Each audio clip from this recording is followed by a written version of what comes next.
Et c'est pour ce motif que la foi catholique qualifie la grâce de grâce sanctifiante. Sanctifiante, ça veut dire qu'elle nous sanctifie, c'est-à-dire qu'elle nous change réellement et intérieurement, en nous divinisant, en nous communiquant réellement la nature divine. L'erreur principale de Luther et de Calvin est de ne pas reconnaître que la grâce est sanctifiante et de n'y voir qu'une dénomination ou un titre extérieur. Car toutes leurs autres erreurs trouvent là leur source. Si la grâce n'est pas sanctifiante, si elle ne nous sanctifie pas, alors il n'y a pas de saint. Et Marie elle-même n'est pas sainte. Alors les sacrements ne sont pas sanctifiants. Les ministères hiérarchiques dans l'Église ne sont pas sanctifiants.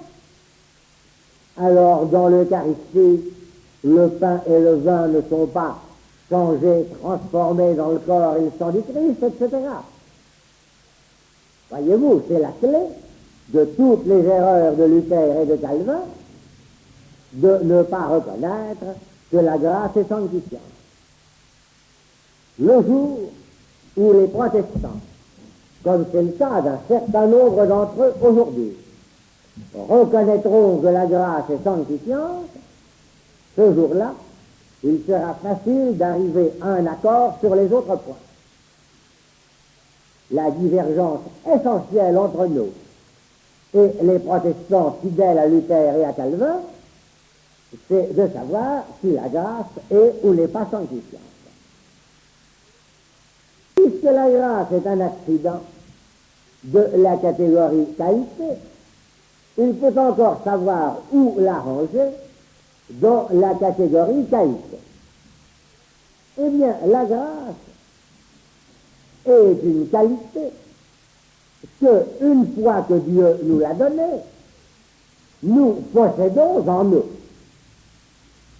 Or, ce qu'on possède en soi, nous avons maintes fois désigné cela d'un mot latin intraduisible en français, qui est le mot latin habitude. Vous avez la racine H-A-B, qui est le verbe avoir en latin. Un habitus, c'est ce que l'on a, ce que l'on possède en soi. On vous a dit qu'il ne faudrait pas traduire par habitude, ça fausserait le sens du mot, mais qu'on pourrait à la rigueur traduire par l'infinitif du verbe avoir pris substantivement. Les habitus sont nos avoirs. Eh bien, la grâce que nous avons en nous, une fois que Dieu nous l'a donnée, est un habitus. Et c'est pourquoi la grâce sanctifiante est encore appelée dans le vocabulaire de la foi catholique grâce habituelle. Mais beaucoup de personnes ne comprennent pas ce qualificatif d'habituel, elles comprennent ce dont on a l'habitude. Ça n'aurait aucun sens. Appeler la grâce grâce habituelle, cela veut dire simplement qu'elle est un habitus que nous possédons en nous une fois que Dieu nous l'a donné. Seulement, les habitudes que nous avons étudiées jusqu'ici, dans les 2 premières années, étaient des habitudes qui appartenaient à nos facultés, comme la science à l'intelligence, la prudence à l'intelligence pratique, l'art à l'intelligence artistique ou artisane, les vertus ou les vices à la volonté. Et ces habitus devaient être appelés des habitus opératifs. Opératifs parce qu'ils disposaient nos facultés à leurs actes. Dans l'ordre de la vie surnaturelle, il y a aussi des habitus opératifs. Nous en avons déjà étudié un, c'est la foi qui appartient à notre intelligence. Et nous verrons tout à l'heure la charité qui appartient à notre volonté. La foi et la charité disposent notre intelligence et notre volonté à des actes de connaissance et d'amour, sont des habitus opératifs. Mais la grâce, qui est la source de ces habitus opératifs, que nous donne avec elle la foi et la charité, la grâce elle-même est un habitus qui n'est pas possédé par nos facultés, mais qui est possédé par notre substance elle-même en nous divinisant. Et c'est pourquoi nous dirons que la grâce est un habitus antitatif, c'est-à-dire un habitus qui nous divinise, qui nous sanctifie dans notre être lui-même. Et ceci est la source et le fondement d'habitus opératifs, adaptant nos facultés d'intelligence et de volonté aux actes surnaturels de la foi et de la charité, comme nous allons voir par la suite. Alors voilà ce qu'il y avait à dire à propos de la première différence entre Dieu le Fils et nous. Seconde différence, Dieu le Fils est Dieu par nature. C'est sa nature d'être Dieu, et il l'est éternellement et nécessairement. Éternellement, aussi nécessairement que Dieu est Dieu, il est Père engendrant et Fils engendrant. Mais nous ne sommes pas Dieu par nature. Par nature, nous ne sommes que des hommes, créatures imparfaites et limitées, infiniment distantes de Dieu, séparées de lui par un abîme infini et infranchissable. Et si la grâce nous communique la nature divine, c'est quelque chose que notre nature humaine ne comporte pas, dont nous sommes par nous-mêmes absolument incapables, à quoi nous n'avons aucun droit, dont nous n'aurions même pas pu soupçonner la possibilité. Saint Paul nous dit, c'est ce que l'œil de l'homme n'a point vu, ce que l'oreille de l'homme n'a point entendu, ce dont le cœur de l'homme n'a point senti monter en lui le désir. Nous n'aurions même pas pu en soupçonner la possibilité. C'est quelque chose qui est de la part de Dieu, un pur don, un pur cadeau, une pure générosité. Et c'est là ce que signifie le mot grâce. Ce qu'on est incapable par soi-même d'obtenir, ce à quoi on n'a aucun droit, ce qui est pur don, pur cadeau, pure générosité. Et vous voyez que, comme je vous l'annonçais tout à l'heure, nous sommes là dans un ordre où tout provient de la pure et seule initiative de Dieu. Cette affirmation de la pure gratuité de la vie surnaturelle, dont nous sommes par nous-mêmes absolument incapables, et qui est de la part de Dieu un pur don, un pur cadeau, une pure générosité, est une affirmation fondamentale du christianisme. Elle appelle trois précisions. Premier point, rien n'oblige Dieu à nous donner cette vie surnaturelle. Dieu aurait pu, s'il l'avait voulu, nous créer avec la nature humaine seule. Ce qu'on appelle un ordre de nature pure, c'est-à-dire où nous n'aurions vu que la nature humaine, était une chose possible. Et par conséquent, c'est sans nécessité aucune, par une décision entièrement libre, que Dieu a décidé de nous donner la vie surnaturelle. Deuxième précision, n'allez jamais confondre cette vie surnaturelle de la grâce que notre nature humaine ne comporte pas et qui est formellement divine, avec le caractère spirituel de notre âme humaine et de nos facultés naturelles d'intelligence et de volonté libre que notre nature humaine comporte. L'intelligence, la volonté libre, l'âme humaine, ça n'a rien de divin, c'est humain, c'est cela qui nous fait homme. Je me souviens d'avoir lu sous la plume d'un journaliste la phrase suivante: notre âme, l'étincelle divine en nous. Eh bien, cette phrase était d'une invraisemblable stupidité. Notre âme n'a rien de divin, elle est humaine, c'est ce qui nous fait homme. Ce qui est divin, c'est la vie surnaturelle de la grâce.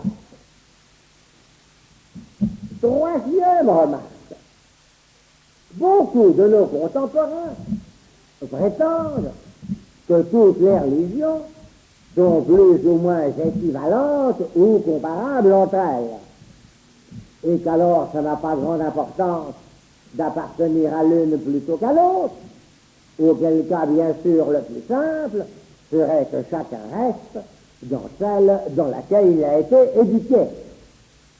C'est ce que voulait dire le mot célèbre de Descartes: je suis de la religion de mon roi et de ma nourrice. Eh bien, ceci serait parfaitement vrai s'il n'y avait en nous que la nature humaine, si nous étions dans un état de nature pure. Car la nature humaine comporte de connaître Dieu indirectement comme créateur par l'intermédiaire de ses œuvres, et de l'aimer comme la source de tout bien. Et il y a là ce qu'on peut appeler la religion naturelle. Et alors, si nous n'avions que la nature humaine seule, cette religion naturelle se serait réalisée sous des formes variables suivant les temps et les lieux. Mais ces différentes formes auraient été plus ou moins équivalentes ou comparables entre elles. Mais à partir du moment où Dieu nous donne une destinée surnaturelle, dont nous sommes par nous-mêmes absolument incapables, et qui provient de sa seule initiative, il n'y a, pour réaliser cette destinée surnaturelle, que l'unique religion dont Dieu a pris l'initiative et que lui-même a instituée par son intervention positive dans notre histoire. Et s'il ne veut nullement dire que ceux qui ignorent le christianisme ne puissent pas réaliser la destinée surnaturelle que Dieu destine à tous les hommes, et donc à eux comme à nous.